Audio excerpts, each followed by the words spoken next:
হাসান চলে যাওয়ার পরে ইমাম হোসাইন গদিতে বসলেন। দিনের পর দিন যায়, রাতের পর রাত আসে, আর এজিদের সঙ্গে একটা কলহ শুরু হলো, একটা দ্বন্দ্ব শুরু হলো। কি যে আপনার হোসাইনকে চিঠি লিখছে, ইয়া হোসাইন ও ইবনে হায়দার, আমাদের হাতে বায়াত গ্রহণ করো, আর না হলে আমরা মদিনা গিয়ে চিরতরের মতো ইসলামকে মিটিয়ে দেব। জোরে বলেন, হ্যাঁ গো, ইসলাম মিটবে, ইসলাম আছে, কিয়ামত পর্যন্ত থাকবে, ঠিক কিনা বলেন? আব্বা আমার তো হোসাইন এক নয় দুই নয় চিঠি পেতেই আছে বাবা। তো মদিনার আনসার, মদিনার লোকেরা বলছে, হুজুর আমার নবী বলেছে যে আল হোসাইন ও মিন্নি ও আনা মিনাল হোসাইন। হুজুর গো, আপনি হইতে নবী আর নবী হইতে হোসাইন, কাজেই আপনি না গিয়ে আপনার প্রতিনিধি একজন কাউকে পাঠান। আমার হোসাইন বড় চিন্তায় পড়ে গেলেন। তাই তো কি করা যায়, কি করা যায়, কাকে পাঠাবো? এবার বাবা একটা মাথায় টেনশন চলে আসলো, মাথায় চিন্তা চলে আসলো, একটা আইডিয়া চলে আসলো যে আমি আজকে যাকে পাঠাবো আমার চাচাতো ভাই, যার নাম হলো হযরতে ইমামে মুসলিম। জোরে বলুন, কি নাম বললাম? ইমামে মুসলিম। সবাই নেকরাম, আমার সুন্নি মুসলমান দাদারা দিদিরা রে, ইমাম হোসাইনের মাথায় একটা যেন আইডিয়া ঘোরো ঘোরো করতে আছে। আমি যদি মুসলিমকে বলি, ও ভাই মুসলিম গো, তোমাকে ওই সুদূর কুফা দেশে যেতে হবে, তাহলে এটা হয়তো বেয়াদবি হবে। যদি না যেতে চাই, আমি সবার সামনে এনাকে বলবো না, আমার সবার সামনে কথা প্রকাশ করলে চলবে না, কেননা আমি হলাম নবীর নাতে, আর এখানে সবাই নবীকে চাহানেওয়ালা, এখানে সবাই নবীকে বুঝ কারনেওয়ালা, এখানে নবীকে প্যার কারনেওয়ালা। একবার জোরে বলে দেন সুবহানাল্লাহ। সৈয়দপুরের বাবারা ভাইয়েরা, আমার জননীরা, কান দিয়া কথাগুলা শুনবেন, আস্তে আস্তে করে বলবো ভাই। তবে ইমামে মুসলিমকে আমার হোসাইন ফতেমার বেটা, আমার আলীর নয়ন তারা ডাকলেন, ভাইয়া কাছে এসো ভাই।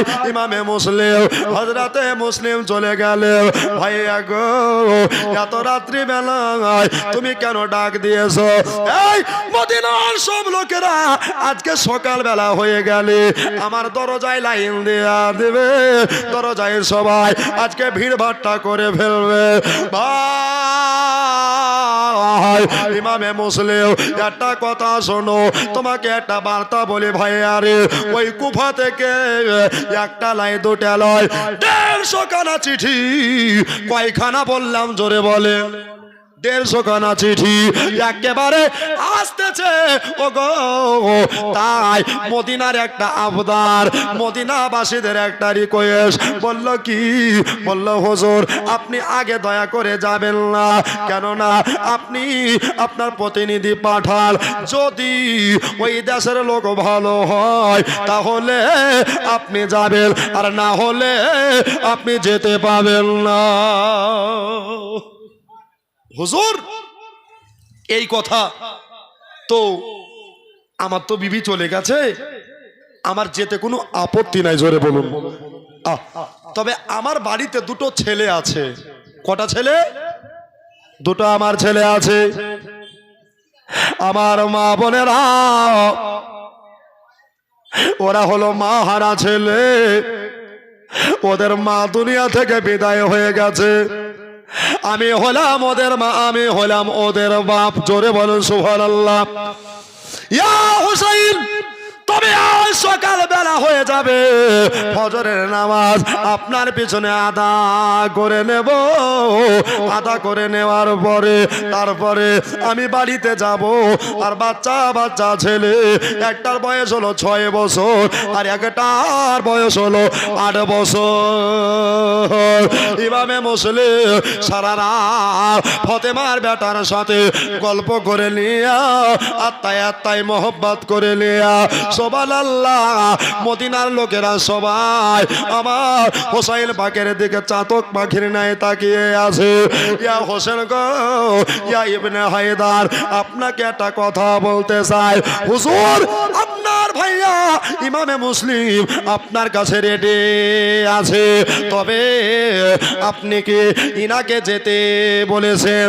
আমার মুসলিম দুই চোখের পানি ঝরাইয়া বলে, শোনো শোনো, আমার হোসাইন কুফাতে যাওয়া কেন? জান যদি চাই আমি হোসেনের মহব্বতে জান দিতে রাজি আছি, আমার যেতে কোনো আপত্তি নাই।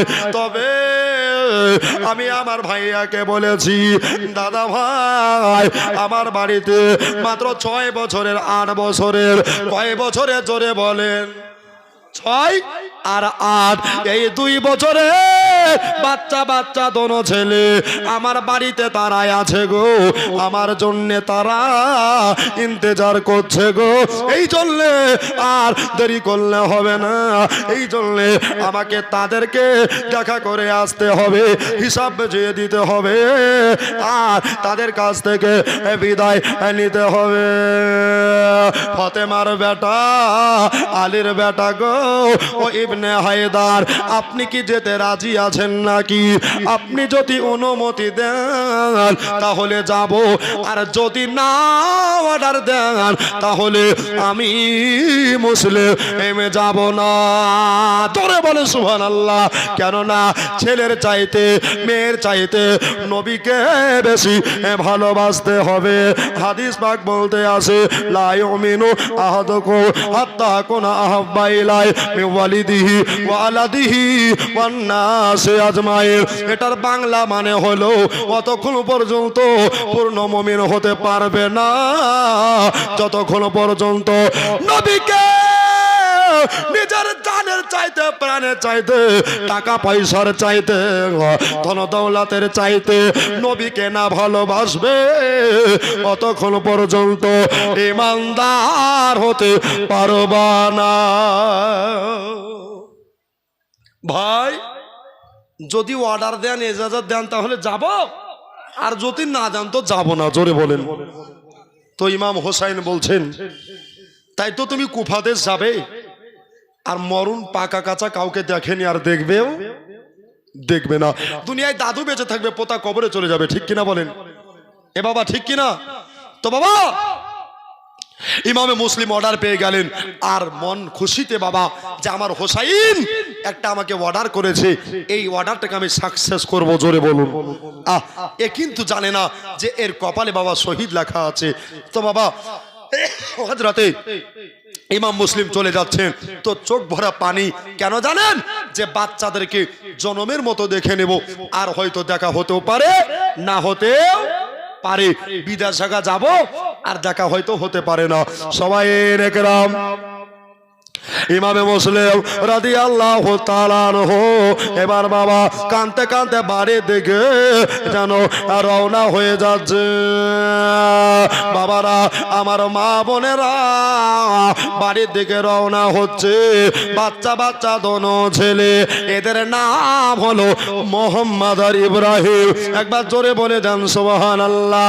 এই বাচ্চা ছেলেটা 6 বছরের ছোট্ট বেটা, জানে জিগার প্রাণের বেটা, উনি আপনার ইমাম মুসলিমের দিকে তাকাইয়া লক্ষ্য রাখলেন, আল্লাহ গো, আজকে আমার আব্বা আর চোখে কেন পানি পড়ে, আমার আব্বা চোখে কেন পানি ঝরতে আছে।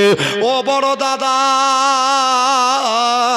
আপনি আর দেরি করবেন না, আর বিলম্ব করবেন না।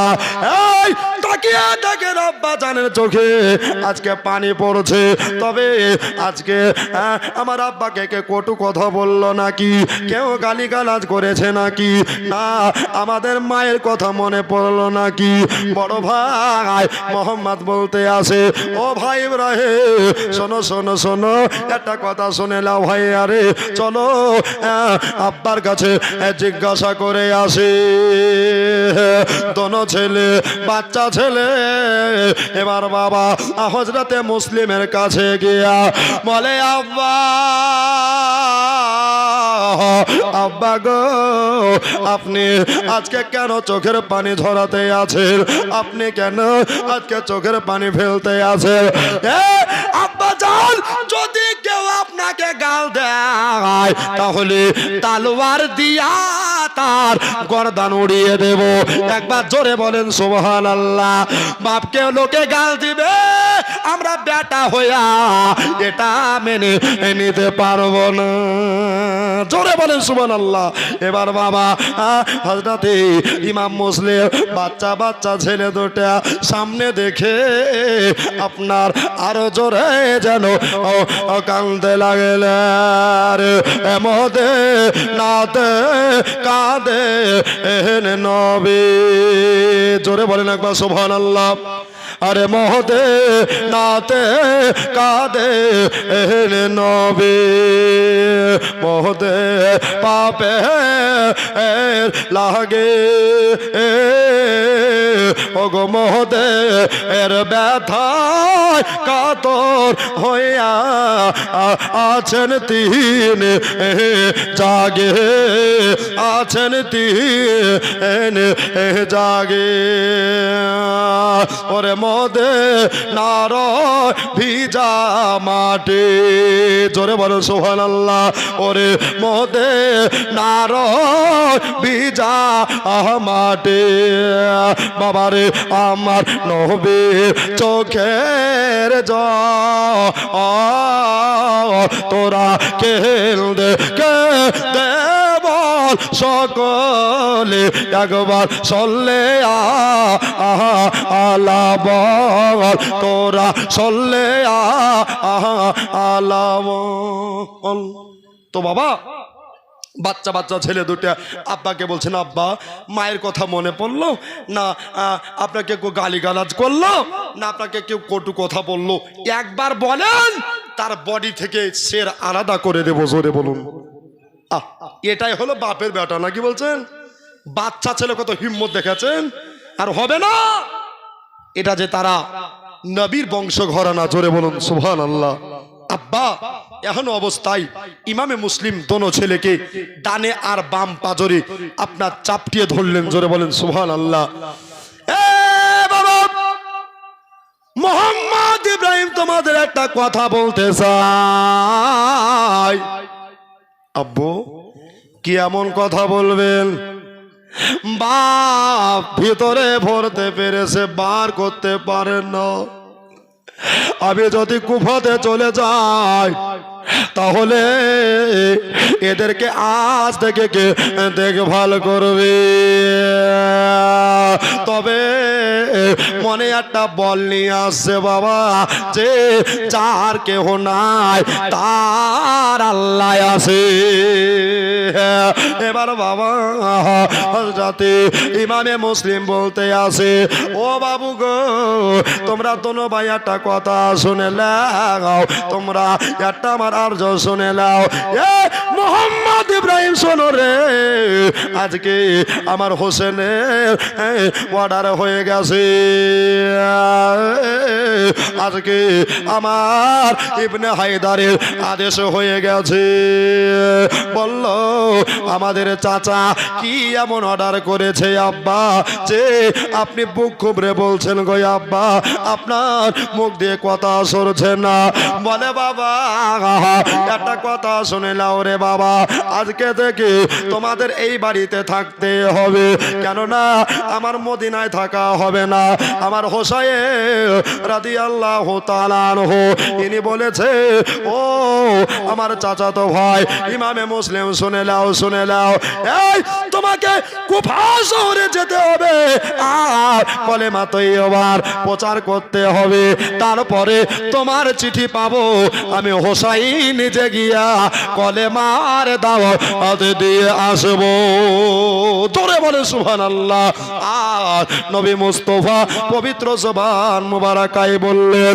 মান কানা লা ইলাহা ইল্লাল্লাহ ফাদাখালাল জান্নাহ বন্ধুরে যারা এই কলেমা মহব্বতের সঙ্গে পড়বে তারা নির্ঘাত জান্নাতে হবে। এই বেটা তোমরা থাকো, আমাকে শেষ বিদায় দাও। আচ্ছা, ওদের বাচ্চাকালে মা হারিয়েছে, আব্বার কাছেই তারা মানুষ। আচ্ছা, ময়া লাগবে না লাগবে না বাবা? বাপ কাঁদছে, আর ছোট ভাই বলতে আছে ভাইয়া কান্দিও না। আমাদের ফতেমার বেটা আলীর বেটা অত নিষ্ঠুর না, জোরে বলেন সুবহানাল্লাহ। এই আব্বাজান, শুধু আপনি একাই যাবেন না, ওই জায়গাতে আপনার সঙ্গে আমরা হোসেন পাকে অর্ডার লিয়া তারপরে আমরা যাব। প্রয়োজনে নবীর জন্য যদি জিহাদ করতে হয়, নবীর জন্য যদি যুদ্ধ করতে হয়, জান দেনে সে নেই ডরতে, গোলাম হামে মুস্তফা सर कट जाए या रह जाए कुछ परवाह नहीं करते। আব্বু গো, আপনি কাঁদবেন না, চলেন চলেন, আর দেরি করবেন না। এবার বাবা আমার হোসাইন রাদিয়াল্লাহু তাআলা আনহুর কাছে ইমাম মুসলিম আর দোনো ছেলে বাবা টোটালে 3 জন হয়ে গেল। একবার জোরে বলে দেন সুবহানাল্লাহ। আমার সৈয়দপুরে দাদারা দিদিরা রে, পার সাহেব নগরে আশেপাশে যত নগর আছে ভাইয়েরা, সবাই কান দিয়ে কথাগুলো শুনবেন। এবার বাবা হযরতে ইমামে মুসলিম দোনো লড়কা নিয়ে আসলেন। দোনো ছেলে নিয়ে আসার পরে এবার বাবা আমার ফতেমার বেটা আমার মুসলিমের জন্য অপেক্ষা করে, মুসলিমের জন্য ইন্তজার করে। ও ভাই, আর দেরি করা যাবে না, আর বিলম্ব করা যাবে না ভাইয়া, চলো চলো, এবার তোমাকে রেডি হতে হবে। এই নবী মুস্তাফার পাগড়ি মুবারক মাথায় বেঁধে দিলেন। একবার জোরে বলেন, নবী মুস্তাফার মাথার পাগড়ি মুবারক আপনার মুসলিমের মাথায় বেঁধে দেওয়া হলো। সুবহানাল্লাহ। মুসলিমের মাথায় বেঁধে দেওয়ার পরে বাচ্চা বাচ্চা ছেলে, মা হারা ছেলে, তারা আপনার ফুকরে ফুকরে কাঁদছে গো। ইমাম হোসাইন রাদিয়াল্লাহু তাআলা আনহুর চোখে পড়ে যায় আর বলে, আয় বাবা তোরা কাঁদছে কেন, বল বল বল, তোরা চোখের পানি ধরা যেস কেন রে বাবা, বল। বলেন, চাচা গো, আমরা বাচ্চা কালে আমাদের মাকে হারিয়ে দিয়েছিলাম, মায়ের আদর থেকে বঞ্চিত হয়েছে। চাচা গো, এবার আমার আব্বা জান আমাদের ফেলে আপনার অর্ডার পেয়ে ওই কুফা দেশে যাবে। চাচা গো, একটা কথা বলতে চাই, আমার আব্বার সঙ্গে আমাদের দোনো ভাইকে সাথী বানায়া দেয়। এবার বাবা ইমাম হোসাইন রাদিয়াল্লাহু তাআলা আনহু বলে, এ বাবা শোনো রে মোহাম্মদ আর ইব্রাহিম, তোমরা আমার সাইডে দাঁড়িয়ে যাও।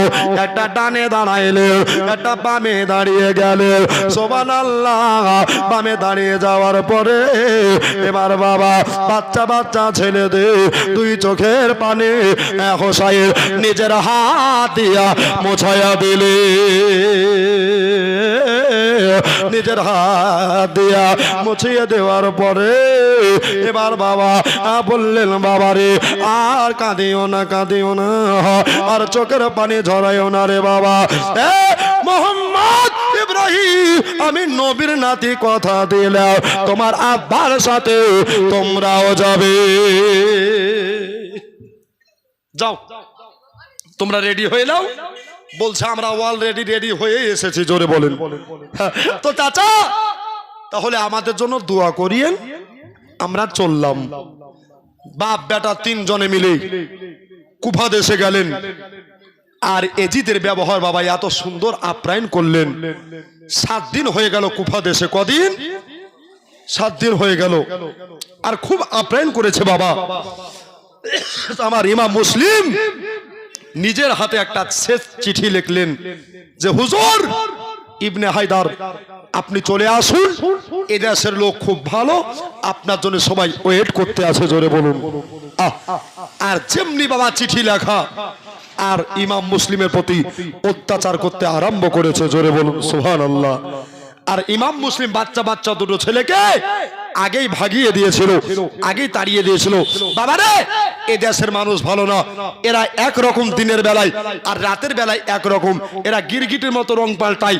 বাবারে, তোরা যেদিকে দুতক যাবে, তোরা মদিনার পথে চলে যাস, জোরে বলুন সুবহানাল্লাহ। এ বাবা, এবার ইমাম মুসলিমকে দোতলা ছাদের উপরে নিয়ে গেলেন ইবনে জিয়াদ, ইবনে ওবাইদুল্লাহ, এত শয়তান তারা, সুবহানাল্লাহ সুবহানাল্লাহ। আপনার কিনা এহেন অবস্থায় আপনার বোঝা গেল, সুবহানাল্লাহ। আমার বাবারা, আমার ভাইয়েরা, আমার দোস্তরা, এবার ইমাম হোসাইন রাদিয়াল্লাহু তাআলা আনহু চাচাতো ভাই মুসলিমের প্রতি বাবা বড় অত্যাচার হচ্ছে। এই যে বাবা বললাম যে হোসাইন মাথায় একটা পাগড়ি বেঁধেছিল, জি কিসের পাগড়ি? ওটা ছিল নবী মুস্তাফার পাগড়ি, জোরে বলুন। কার পাগড়ি? নবী মুস্তাফার পাগড়ি মুবারক। তো বাবা ওই পাগড়িটা একবারে এমন জোরে আপনার ইবনে জিয়াদ টেনে আপনার ছাদে ফেলে দিল, আপনার বুকখানা হিলে উঠলো, জোরে বলুন সুবহানাল্লাহ। আর বলছে, ওগো আমাকে মারমা মারো, আমাকে কষ্ট দিবা দাও, কিন্তু আমার নবীর পাগড়ির বেয়াদবি করিও না, জোরে বলুন। আরেকবার জোরে বলুন। এ মুসলিম, তোমাকে এখানে ওয়াজ করার জন্য ডাকিলাই, তোমাকে নবী ভুলে যেতে হবে, তোমাকে কলেমা প্রচার বন্ধ করতে হবে, জোরে বলেন। আমাদের হাতে বায়াত গ্রহণ করতে হবে। মুসলিম বলে, আল্লাহ এ কেমন দেশে এসে আমি পৌঁছে গেলাম যে এ দেশের মানুষ আপনার আপ্যায়ন করার পরে, সেবা করার পরে ইমামে মুসলিমের প্রতি তারা বড় অত্যাচার করে। তবে আল্লাহ তোমার কাছে এতটুকু দোয়া চাই, আমার যতই কষ্ট হোক না কেন, আমি আমার কঠিন বিপদেও আমার দয়ার নবীকে যেন না ভুলে যাই, আমি আমার দয়ার নবীকে যেন না ভুলে যাই। এই কথা মনে মনে ফরিয়াদ করে আমার আল্লাহ তাআলা আর দরবারে। বাবারা, আমার মা বোনেরা, এবার বাবা হযরতে ইমামে মুসলিমের আপনার ওই পাগড়িটাকে দূরে ফেলে দিল বাবা। আর মুসলিমের চোখে যেন পানি ঝরছে। মুসলিম, জনমের মতো তোমারে কতল করে দেওয়া হবে। আজকে তোমারে এই এজিদের বাড়িতে, আজকে ছাদের ওপরে তোমাকে কতল করে দেওয়া হবে। আপনারাই বলেন, কাউকে যদি জবায়ে উজমা করে, কাউকে যদি মার্ডার করে, তার জান কত ধুরুক পুরুক হয়ে রে বাবা। ইমামে মুসলিম ইনি বলছেন, আমি কাঁপবো না, আমি ডরবো না, কেন আমি হলাম নবী মুস্তাফা আরে ঘরানা। আমি দুনিয়ার কাউকে ভয় পাই না, আমি ভয় পাই আল্লাহ, আল্লাহর নবীকে। জোরে বলে সুবহানাল্লাহ। মওলা গো, তুমি আমার শক্তি দাও। এইভাবে আপনার দোয়া চাইতে আছে, সুবহানাল্লাহ। এবার বাবা হযরতে মুসলিমকে বলল, মুসলিম রে, তোমার আজকে দুনিয়াতে শেষ দিন। বলো বলো, তুমি তোমার জীবনে শেষ ইচ্ছা কি? তুমি জীবনে কি করতে চাও? তোমার শেষ ইচ্ছা আমরা পূর্ণ করব।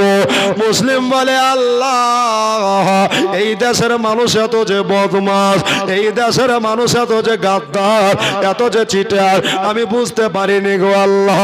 আল্লাহ আমি নিজের জানের পরোয়া করি না, তবে নিজের হাতে আমি হোসাইন পাককে চিঠি লিখেছি।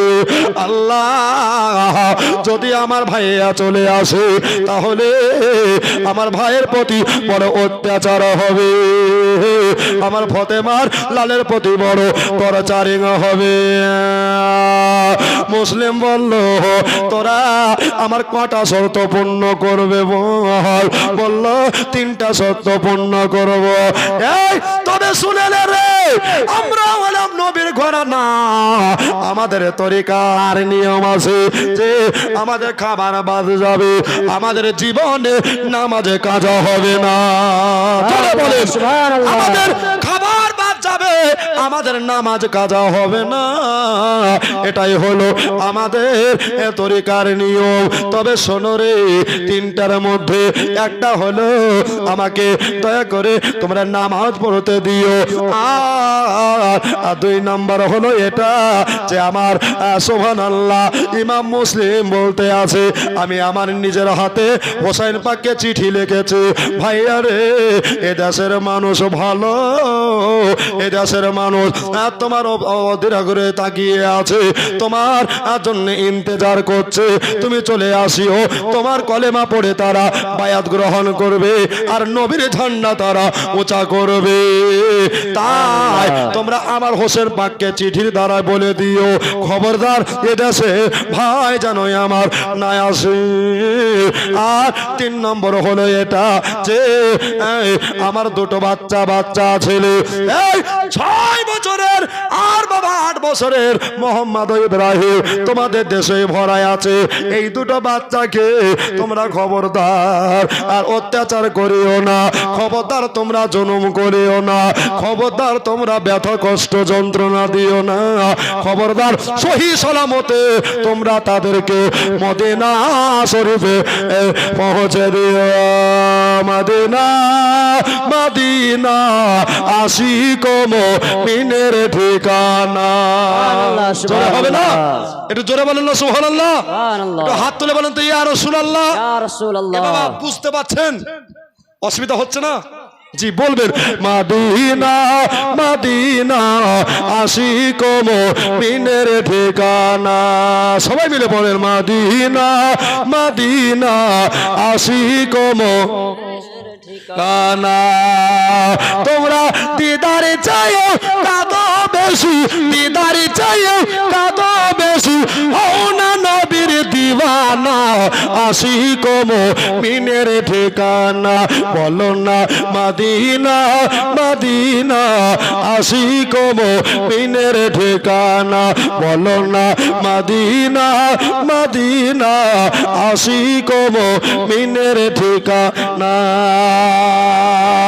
চালা নদীর শিউতি পাচা তোমার দেখিল নবীজি। সুবহানাল্লাহ, হাত দিয়ে বলেন ইয়া রাসূলুল্লাহ। চালা নদীর শিউতি পাচা তোমার দেখিল নবীজি। এতবার দেখি আর পরে তাকাল, এতবার দেখি আর পরে তৃপ্তি কেন মিটে না আশিক মুমিনের ঠিকানা। বলো না মদিনা মদিনা আশিক মুমিনের ঠিকানা। জোরে বলেন সুবহানাল্লাহ। ভাই আর একটা মহব্বতের ছন্দ আছে, একজন সাহাবীর নাম আছে বক্তিয়া মসজিদের জন্য আমি একটা ভাইকে দ্বিতীয় রাত্রিতে বলবো হুজুর আমার মা চলে গেছে কবরে, আব্বা চলে গেছে কবরে, এদের জন্য একটু দোয়া করিয়েন। ভাই গো দোয়া করব। একটা ভাই পারবেন না 1000 টাকা দিতে? যদি আজ না থাকে তো কাল দিবেন, কাল না থাকলে আপনি 1 মাস পরে দিবেন। পারবেন না? এতগুলা ভাই আছেন, দাদা আছেন, ও মা ওই আপনাদের লক্ষ্মী ভান্ডারে টাকা আছে মা, আমি জানি আপনাদের ফিল ফাঁকা হবে না, আপনারা হচ্ছে রহমতি মা আমার, জননী আমার, একটু দেন গো মা আমার মসজিদের জন্য। ভাই এই সেটটাকে আগে বাড়াবার জন্য একটা মারদে মুজাহিদ যদি কষ্ট হয় তো দুটা দোস্ত মিলে, দুটা বন্ধু মিলে কি দুটা ভাই চাচা মিলে পারবেন না বাবা যে 1000 টাকা পুজিয়ে দিতে? মনে বড় আশা বাসনা মুখ দিয়ে বেরিয়ে গেছে বাবা। আজকে সৈয়দপুরে মাটিতে আমি দেখতে চাই যে মারদে মুজাহিদ যোগ্য বাপের যোগ্য সন্তান আজকে জীবনের ভিতরে কে আছে মসজিদের জন্য। বাবা মসজিদে দান করলে এই দান পানিতে বাবা ডুববে না, আগুনে পড়বে না, মাটিতে মিশবে না, এই দান কাল কিয়ামতের আপনার সদকায়ে জারিয়া হয়ে যাবে। জোরে বলুন নাই বাবা? একটা ভাই একটা দাদা সুবহানাল্লাহ। এ বাবা এই সেটটাকে আগে বাড়িয়ে আবার জীবনের দিকে আবার এক্সপ্রেস টান মারবো ইনশাআল্লাহ। নাই বাবা ও মা দেখেন তো একটু যদি আপনাদের থাকে সুবহানাল্লাহ। আমার দাদু ভাই হাজী সাহেব মনে হয় নাকি গো? সুবহানাল্লাহ, হাজী দেখে বোঝা যায়। মাশাআল্লাহ জাযাকাল্লাহ। এই দেখেন বাবা ইনি দিয়েছেন 500 টাকা। নারী তাকবীর, মাশাআল্লাহ। যাও একবার জোরে যান, নারী তাকবীর, আল্লাহ নারী সালাত। ইয়া রাসূলুল্লাহ। জি ফ্যামিলির অবশ্যই দোয়া করবো বাবা। তবে আরেকটা 500 ঘাটতি থেকে গেল, এটা পূর্ণ করে দিয়েন। সুবহানাল্লাহ। এই দেখো মজিবুর হাজির ছেলে পার সাহেব নগর থেকে। সুবহানাল্লাহ, ভালো আছেন? মাশাআল্লাহ, এই ভাই তো আমাকে জীবনীতে দাওয়াত দিয়েছিলেন। মাশাআল্লাহ, আল্লাহ আপনার ভালো রাখুক, হায়াতে দারাজ করুক। সুবহানাল্লাহ, মেম্বার সাহেবের ভাই আমার, সুবহানাল্লাহ, ইনি দিয়েছেন বাবা। মিশন সাহেব 1000 টাকা। সুবহানাল্লাহ, তো পাঁচ সাহেব নগর দিল তো শহীদপুরে কই গো? সুবহানাল্লাহ, মিশন শেখ লেখেন 1000। তো এখানে বাবা টোটালি আর 500 টাকা দিলে 2000 টাকা নিয়ে একটা দোয়া করব আর কমিটির হাতে বান্ডিলটা তুলে দেব। বাবা একটু চলে আসুন তো। সুবহানাল্লাহ, নবী একজন সাহাবী হযরতে বেলাল হাবশী, জোরে সুবহানাল্লাহ। নবীজি একজন সাহাবী হযরতে বেলাল হাবশী, এত কষ্ট পাওয়ার পরে নবীকে সে ভুলে না, আশিক মুমিনের ঠিকানা বলো না মদিনা, মদিনা আশিক মুমিনের ঠিকানা। সুবহানাল্লাহ, দেখো মাশাআল্লাহ, মদিনা, মদিনা আশিক মুমিনের ঠিকানা। এই দেখো জালসার কেশিয়ার পার সাহেব নগর বাড়ি, রবিউল শেখ। রবিউল শেখ 500 টাকা। আল্লাহ তার জিন্দগিতে পকেট যেন হয় না ফাঁকা। আল্লাহ গো, পার সাহেব নগরের মাটিতে যেন পাই রবিউল একবার নবীজির দেখা, জোরে বলুন সুবহানাল্লাহ। তো